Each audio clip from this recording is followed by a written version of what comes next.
Let's get started. Welcome. You're at the World Building Beyond Wikipedia panel, and I'm with some incredible authors. I'm so excited to talk to everybody today. And I just thought we'd start off with everyone going down the row, sharing what you've written, waving hello, showing your face. So ready, go, starting with Bethany. Do it.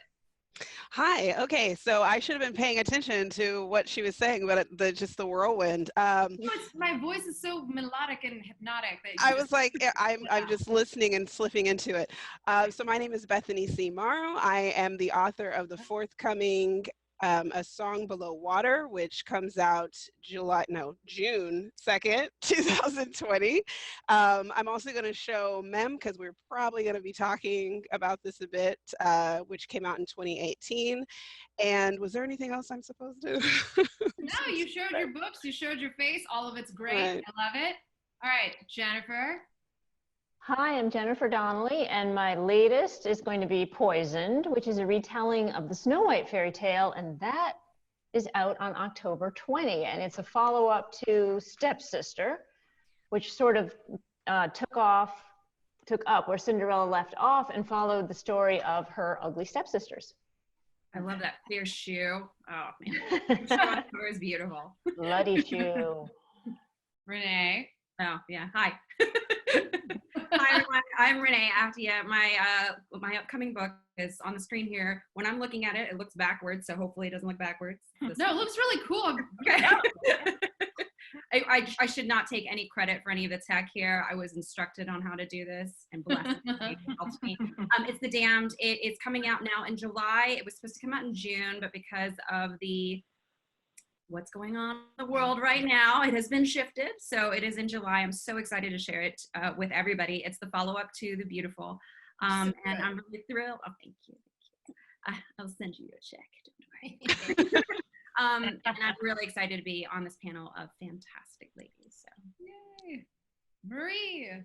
Hello. Hi, I'm Marie Lu. I am the author of the Legend series and Young Elites and Warcross, and like a true professional, I forgot to grab a copy of my book before I ran into this room, and now I can't go back in my office because my baby's asleep in the room next to it, and I will wake him up. So I just Googled my book cover. There it is. That works. Sorry, that's my latest, and it's a historical fantasy about Mozart, and it just came out. Oh God, it came out in early March, which feels like 10 years ago.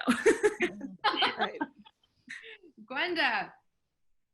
Hello, I'm on my phone, so if I'm behind everyone, I think there might be a slight lag because our internet is out, which is, it just feels like something that should not happen during a pandemic. No. I went and grabbed my copy because I am in my office, even though I'd forgotten. My most recent book is the first Stranger Things novel, Suspicious Minds, which takes place in 1969 and is about Eleven's mother from the show Stranger Things, obviously. So I love it.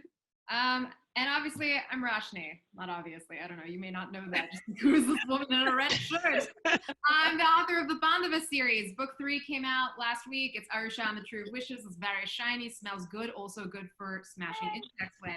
And then The Silvered Serpents, which comes out September 22nd. And it's great and angsty, and I hope you like my Faustian journey meets National Treasure without Nicolas Cage. So what we're going to do today is I'm going to go through and ask all of our incredible panelists one question, and then we're going to turn it over to Q&A.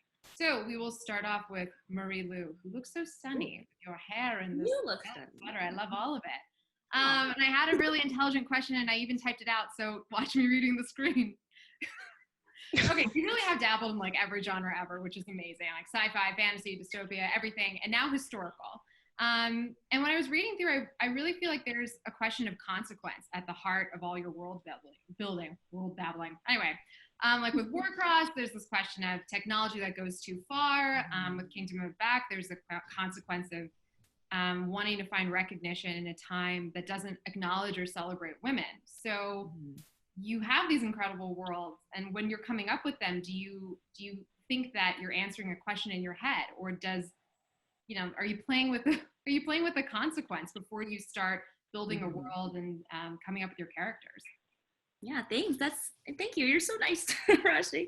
I'm nice. That's a great question. I don't know that when I'm in the early process of building a world, usually I start off and I'm just like, oh, this sounds like a fun thing to play with, and I'll go from there. But in hindsight, I can usually look back and see that you're like, oh, I was trying to figure out this question or that question. And like, as time has gone on and I've written more books, I've come to realize that it's usually about like something that's like keeping me up at night during that particular time in my life. So I can kind of go back through my books and see a book and kind of tell myself like, oh, this is a snapshot of who I was at the time, you know, and the things that concerned me. And The Kingdom of Back was weirdly like the first book that I ever wrote, and it was you know, it didn't find an age. This was like 12 years ago or something, and it like never found an like my agent had it, but like we sent it to everybody, and you know, weren't able to sell it, and also it wasn't very good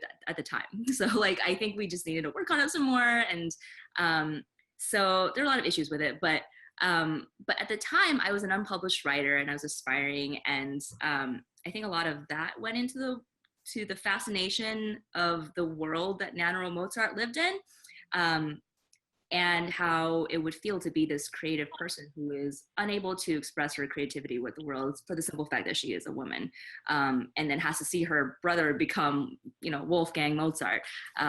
And so I think at the time that idea haunted me, just as a person who was trying to get published and wanting to do that and to think about myself putting myself in her shoes. So yeah, I guess that consequence kind of went into that story too. So yeah, I think that's a part of my world building for sure.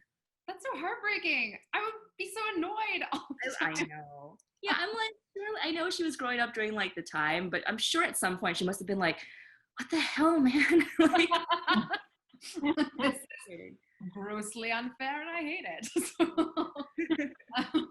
Or like how many women didn't get to get credit, or like a dude took credit for their work. That's what I think about. So when I was reading Kingdom of Back, I was thinking about that a lot.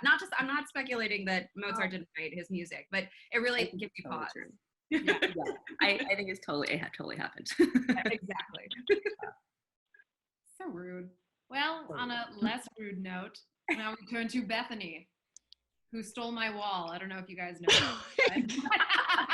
I'm only just now seeing your peonies, so I'm just going to assume that I owned it first, and she's stalking me. Now you all know. But you're very cool. It should be fun. I also had to double check that there wasn't like revealing information on my white wall, but it's too late.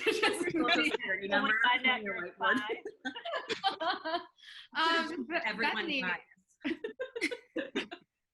All right, Bethany, you're playing with like some amazing worlds, not just with like, your first book, which was Mem, and that played with memories as a living thing, and now you've got A Song Below Water coming out, which is about the myth of sirens and Black identity and the very real, though slightly weird, Portland, Oregon, and I love that. And you've got like the Little Women rewrite coming up in what, 2021? Yes. That's going to be amazing.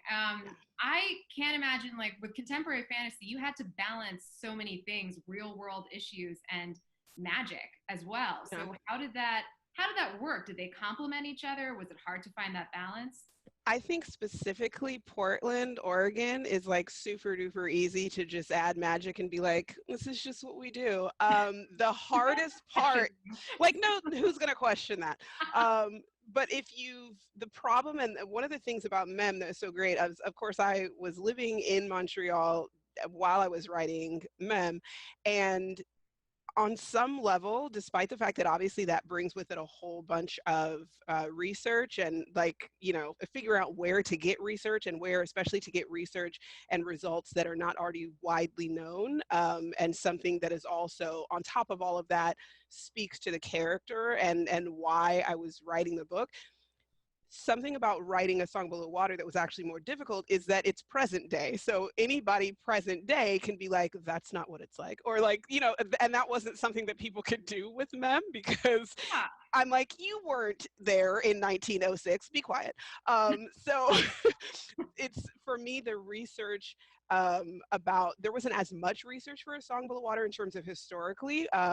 It was more, okay, I've been spending time in this city for 10 years. My sister's raising kids there and everything. And so it's very easy still for people to be like, well, that's not my experience. And therefore I'm going to sort of fact check you, which, I mean, I think that's true of pretty much any time you represent marginalized or cultural things anyway. So it's just an extra layer for people to be able to say, well, that's not what it was like for me in Portland. And I'm like, cool, but this isn't your story in particular. So I think when you're doing contemporary and you have to fact check, you have to take into account that sometimes the pushback you're going to get isn't based on the actual accuracy of what you're saying. It's just based on the person's feeling of being like, but that's not how I see Portland. So this is very, very specific to being a Black girl in Portland, and in a broader sense, being a Black girl on the West Coast and having this sort of like insidious racism that happens there, a very progressive, self-congratulatory place, and having people never ask, like, what's it like for you in this place? Instead of us like telling you this is what it's like, what's it actually like? And then on top of that, of course, adding in mythology, which I don't borrow from anywhere else. So sirens, I think people coming to the story are going to have assumptions that don't bear out in the book, because sirens and mermaids are completely disconnected in this book. Sirens are land-dwelling Black women. They have no existence in the water except for their voices sort of after they've died. So it's completely unique to this story. And it's also based there's a lot of fantastical creatures that are based on Central African folklore that is intentionally not accurate because it's a diaspora story. And I'm personally playing with the idea of the telephone effect and what it's like to live on the West Coast, to be a Black American who, not just being Black American, but a Black American from the West Coast, and the disconnect, the really, significant disconnect that can happen culturally to, a place that we really are completely divorced from in a lot of ways. So this is an interesting one because I intentionally made things inaccurate. So it'll be really fun for people who maybe don't know that I did that to fact check me, and I'm really looking forward to that happening. So that's amazing. You'll never get me.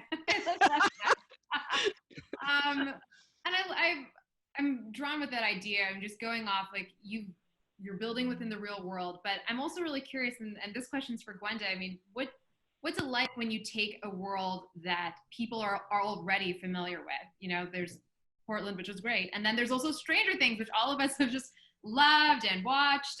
And then you also have incredible books with the Lois Lane Fallout trilogy. Is it Fallout trilogy? Is that right? Or Yep. Okay. Or Lois Lane trilogy, whichever. Yes. And you get to reimagine so many of that. Like, how do you make it your own? And I guess when you're playing with something that's already existing, how do you dig deeper into it or reinvent or reimagine a character? And I think a lot of people who play with retellings or that sort of thing are always curious about that. Well, I will answer that question, but first I want to say I cannot wait for these sirens and mermaids. Like, I'm in on that book. Awesome. I'm sold. It sounds fascinating. So for me, I'm very picky about what kind of intellectual property. For those of you in the audience who may not be familiar with this term, it's basically when you're working within a world that you didn't originate or that with characters that you don't own. So I'm very choosy. I really will only pick something I feel like I have something to add to. And some, if it's something that I don't feel like a deep connection to, or like I can bring an extra dimension to it, I will tend to say no.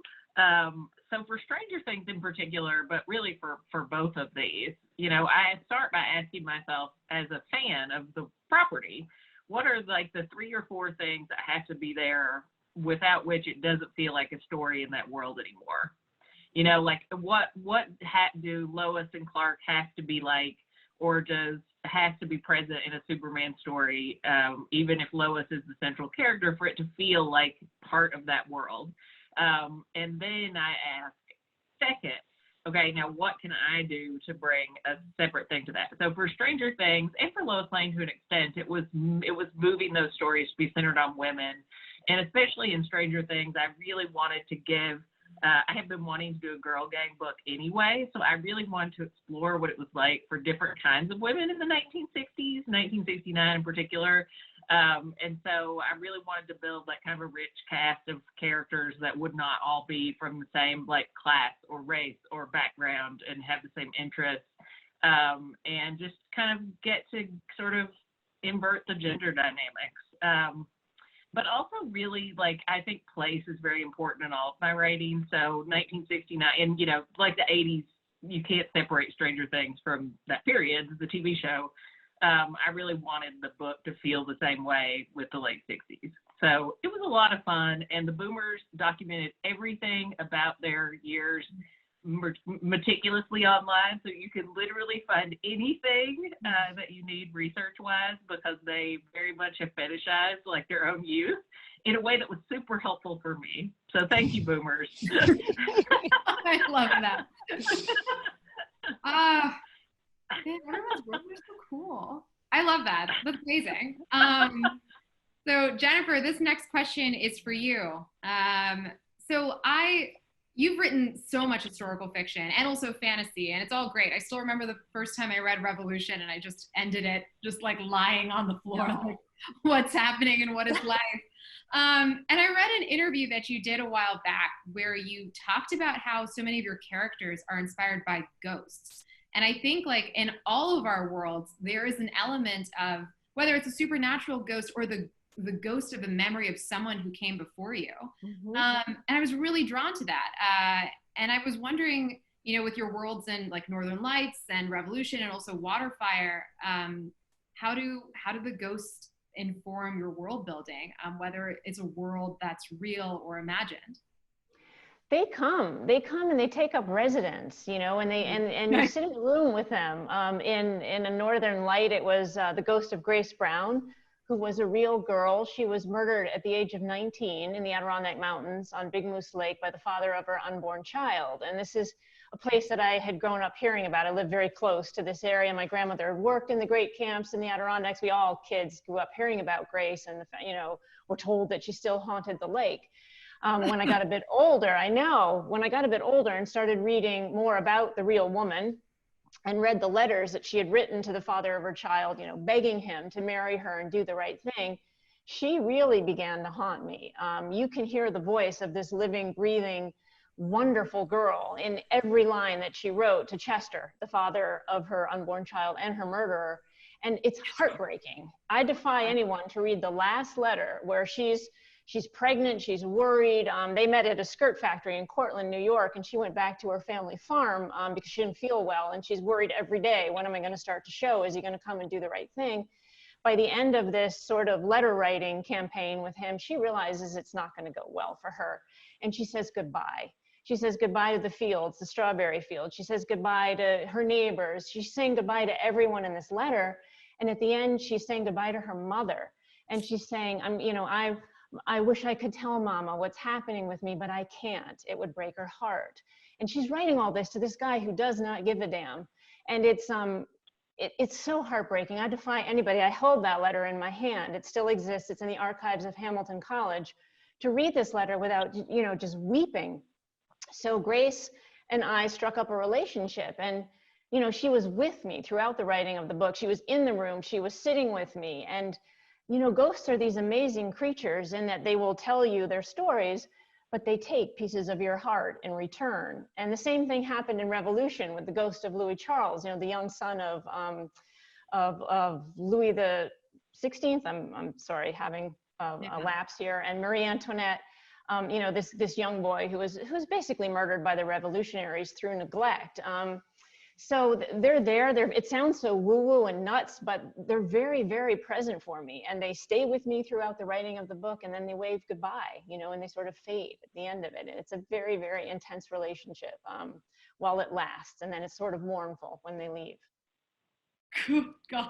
I'm sitting here like, I'm sure there's tons of ghosts in Atlanta. If you can hear me, I would like to be inspired at a distance. Please. That's amazing. And on the note of ghosts, we now pivot to vampires. Perfect segue. I love that. Obviously, the Beautiful is great. All the books here are great. If everyone needs to read them, you've got nothing but time. so I know. Okay. All right. So we've got like magical, haunted 19th century New Orleans, which you really just make the whole setting come alive, and especially vampires. And just like our actual in real life conversations, because Renée will never get rid of me. I am like the ghost for her. I want to talk about food. So like, I never want to get rid of you anyway. I would You're never really want what do? You do this really terrible thing where you have paragraphs dedicated to like exquisitely described food that I cannot eat. It's in a book. I can't reach through the pages, and I hate that. But then you have like this food of your worlds, but then especially in The Beautiful, you have vampires who are drinking human blood. And I wanted to talk about that balance between something that is beautiful and something that's grotesque as well. So why is food so central in your world building? And when you started tackling vampires, did it change the way that you were writing your character or approaching your world if half of these characters are very monstrous in their appetites? Well, I think, see, for The Beautiful, it's really kind of a mesh of everything that I've loved in books and everything that I love aesthetically. It's that idea, and one of the things that made me fall in love with Gothic fiction when I was a kid, specifically Anne Rice's work, is that idea of beautiful decay. And it's sort of read in me, like as a 12-year-old girl, this like, you know, tiny hedonist, right? And I've always loved food. And if I did like the TLDR answer to this question, the only real thing that matters is I put food in my books because I love food. And when I am transported to a different world, that's such a key element of it, because for me, it's a sensory experience, and you can't ignore that element of taste. And then taking it even farther with vampires, I actually don't even see that as being different from like a human relishing. I mean, of course, there's obviously they're taking it's not that different. I've had it before. But like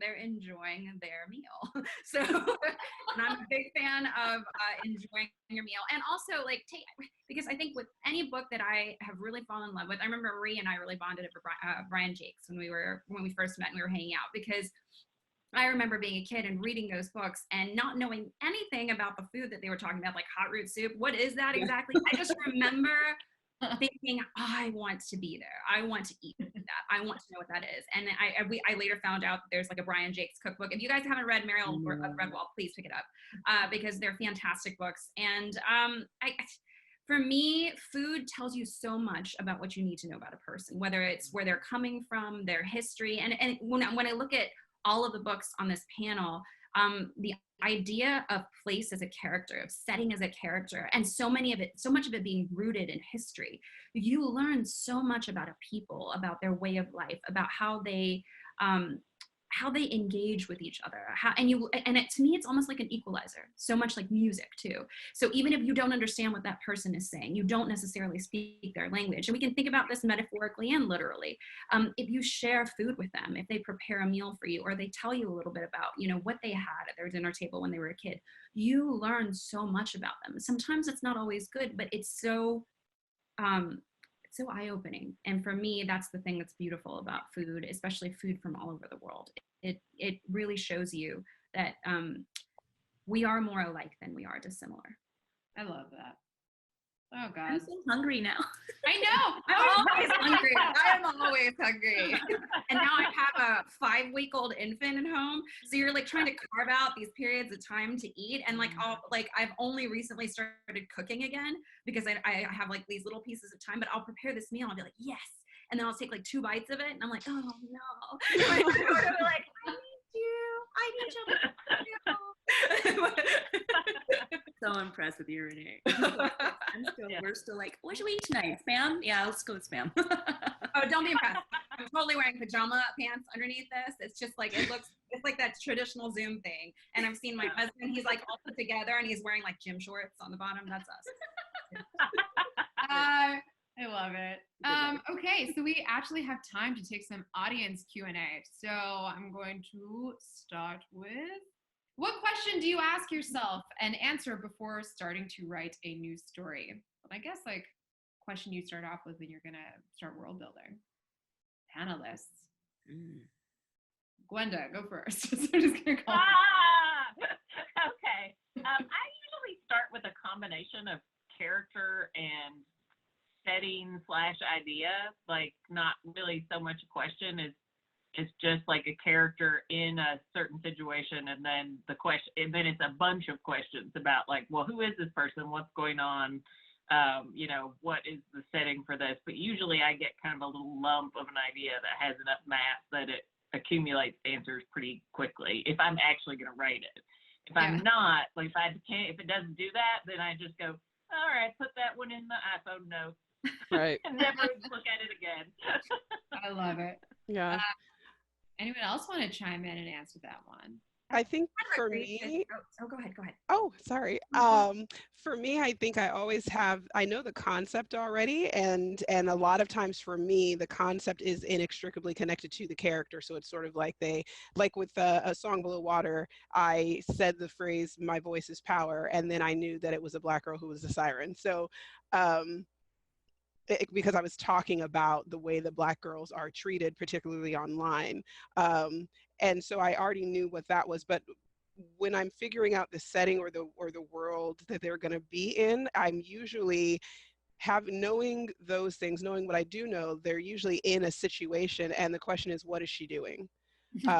It really, like, what is she, you know, while you're thinking and while you're, it's like I think of it as sort of like the Law and Order Special Victims Unit, like,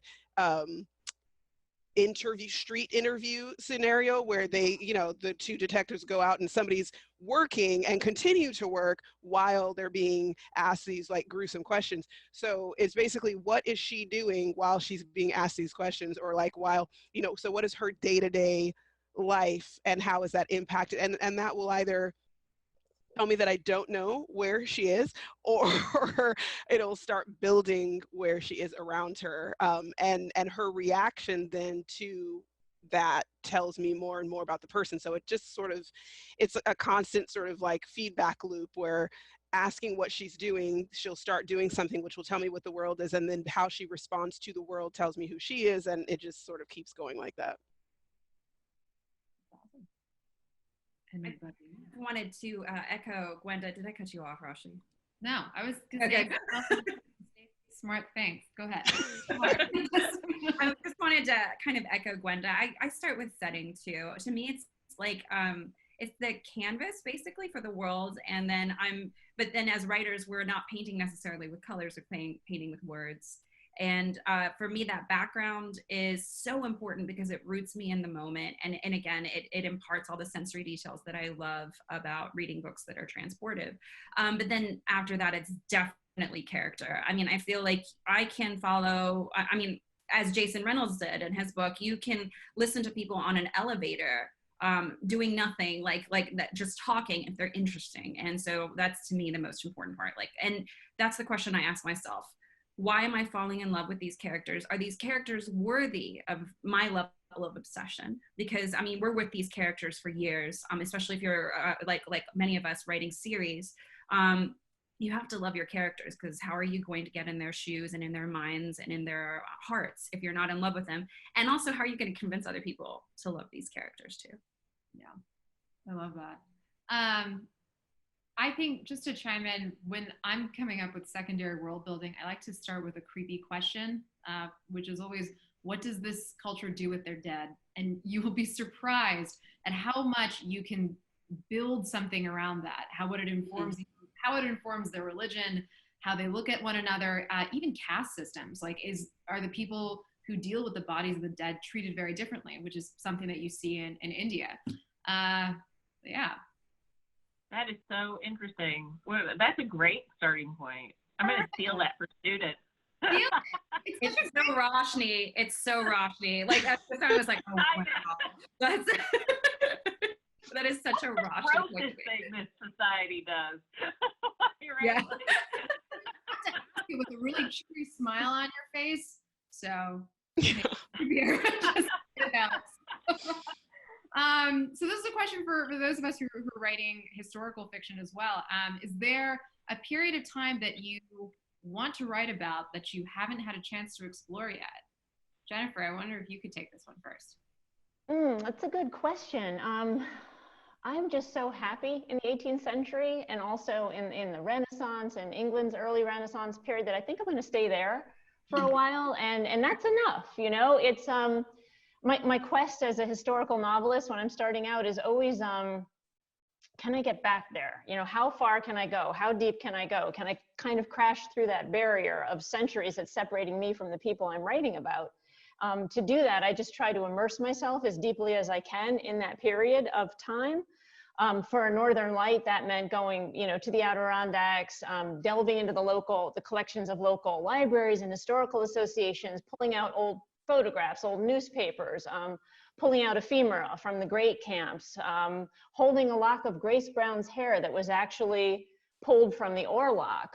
When they fished the body out of the lake, they had to do it, you know, with a long pole off a boat. And when they pulled her up, some of the hair was ripped out, and that hair was wound around someone's hand and placed, you know, in a protective envelope. And to be able to hold stuff like that, it's just an express train, you know, back to that period that you're writing about. So it's you know, there's this great quote from a medievalist, a historian named Arthur Hibbert, who was at Cambridge, who said, "You must never write history until you can hear the people speak."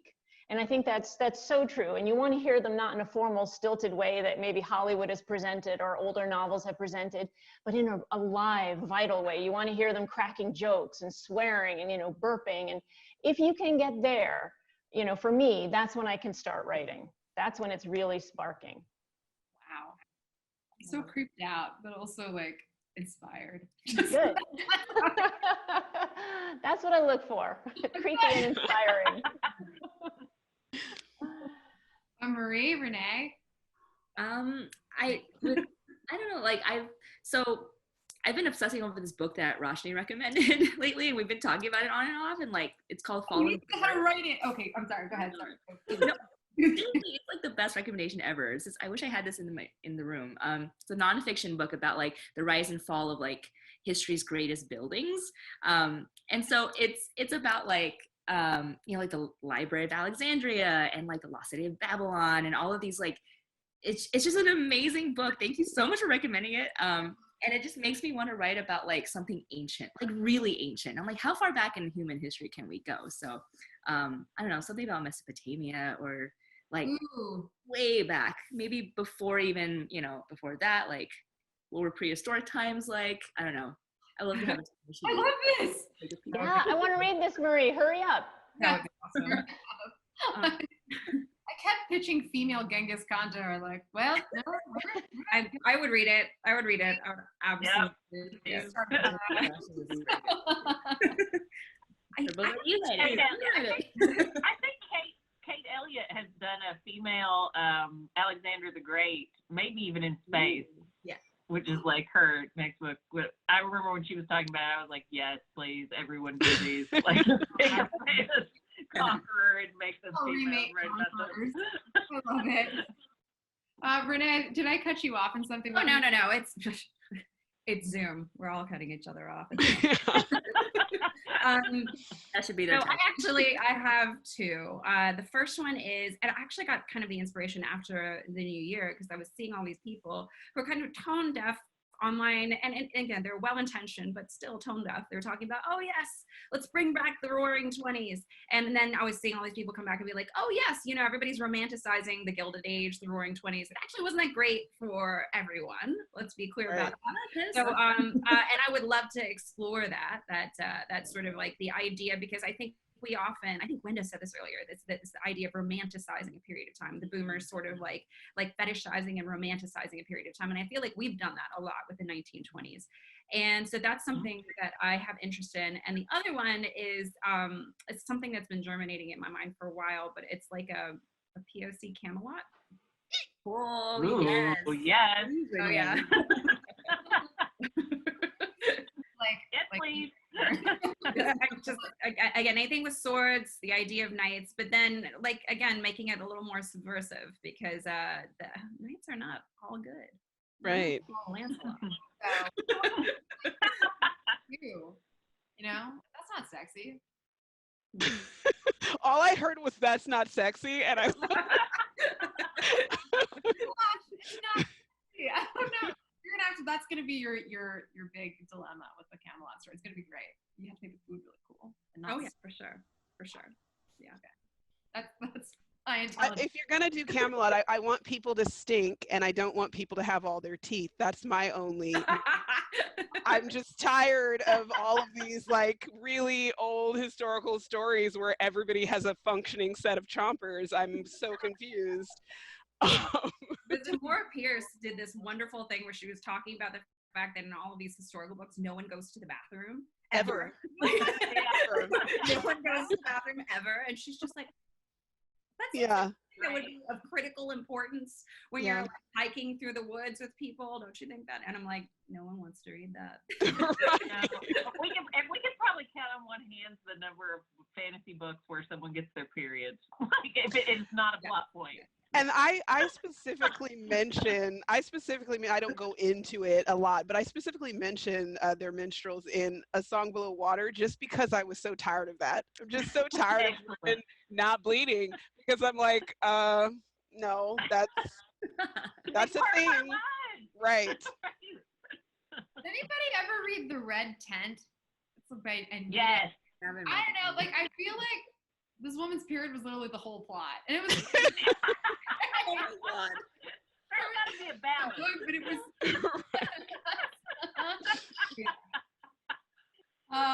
so much intelligence. Okay, one more question. There was one that looked really fun. Of course I lost it, but I'm pretty sure the question was, if you could choose one mythological creature to improve upon, what would you pick and why? I already did this. I did this. I did Superman. it. He's Superman. I like Lois Lane so much more than Superman. I just want Superman, like his. I mean, a hero is only as great as his or her their weakness, and his is boring. Yeah. Okay, I'll fight you later, Renee. I'll fight you later. Clark is a cinnamon roll, and he's perfect. No, I love Lois Lane. I love your books, and I love Lois Lane. I've always had a beef with Superman. Yeah. But he's great. Anyway, let's see. Dragon? I think I would just make it psychically bond with me because who hasn't always wanted to have their own personal dragon? I love it. I love it. Jennifer, any creature you would improve upon? I don't think the unicorn can be improved upon, but I would just like him to actually come to my house with a saddle, and that would be very cool. Yeah. Cool. Your home full of unicorns and ghosts. Exactly. Just blazing on the Unicorn lawn. ghosts. Unicorn ghosts. I don't know. In my life. Okay. Oh man. For me, I really want a sphinx. I just feel like it would be really fun to just stop people before they can enter my house. Before you come in, you must answer these riddles 3. I'll eat you. I like that. I don't know.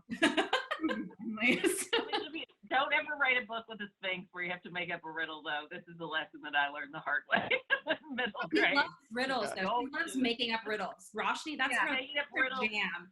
That's her jam. Oh, that's true. She's great at it. That's right. You actually are good at it. If only I'd known you when I was writing that book. My sister-in-law was rewatching Lord of the Rings and said that she missed me so much because I was Smeagol to her. So that's good. You, Shrey. And then Marie, do you want to answer? And then yeah, I don't know why. Like mine kind of went off on a tangent. First, I was trying to figure out the question because I missed the second half, and then I was like, Cthulhu could use some wings. That would be really cool. I was thinking about, would that actually be impractical for Cthulhu? Because isn't he like watery? Doesn't he have tentacles? And then would he just dry out if he was like hanging out in the sky all the time? That's where my mind went. And then you called at me. So I think actually if I were writing a story that was about mermaids, which A Song Below Water is about sirens, it's not about mermaids, I wouldn't improve mermaids so much as, I'm sorry about my dog, I would improve Never the- apologize for the dog. He's gotten so unruly. I think I would improve the mythology that we ascribe to them, because we have this way of centering humans even in the legends of the mythological. So you have constantly stories of mermaids that are like, what's it like to live on land? Come on, like that's so boring. Why, if you lived under the sea, which we can't even grasp everything there is under the sea. We literally don't know. And you're these mythological amazing creatures, and you're constantly fixating on human life on land. I would definitely. There's gotta be hot guys down there. Of course there are. Why would you want a guy? I mean, and then the swimming is like flying to me. So it's like, why would they constantly be obsessing with us? I think that's more so me wanting to improve upon humans than improving on mermaids, because we keep doing that. We keep claiming that's what they would be thinking. I love it. All right, y'all, looks like we are out of time, but everyone was great. All of our books are great. Thank you so much for joining us. And thank you, Roshani, for running. Yes, thank you. This was awesome.